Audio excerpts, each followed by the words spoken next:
Live from the world's capital markets, here are the latest financial headlines brought to you by News Factory. Hello and welcome to Friday's Daily Financial Report. The dollar-yen pair saw a minor rise of 0.1% in the last session. The Williams indicator is giving a positive signal, which matches our overall technical analysis.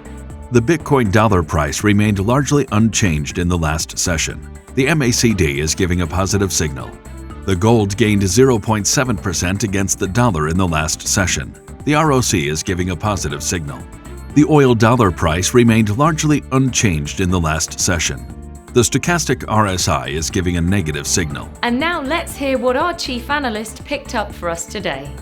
European stocks slipped after data showing a spike in U.S. inflation encouraged bets on interest rate hikes and offset some optimism around property developer China Evergrande and a slew of corporate earnings.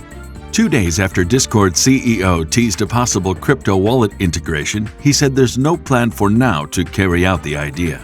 The dollar rose to 16-month highs against the euro and other currencies, and the yen fell back towards multi-year lows after the hottest U.S. inflation reading in a generation encouraged bets on interest rate hikes. Those were today's major economic events, and now moving on to world financial headlines.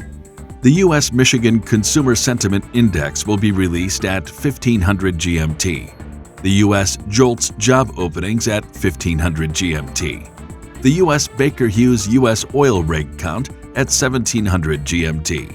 The Eurozone's ECOFIN meeting will be released at 0700 GMT. Finland's current account at 0600 GMT. The Eurozone's industrial production at 1000 GMT. We hope that you've enjoyed Friday's market outlook.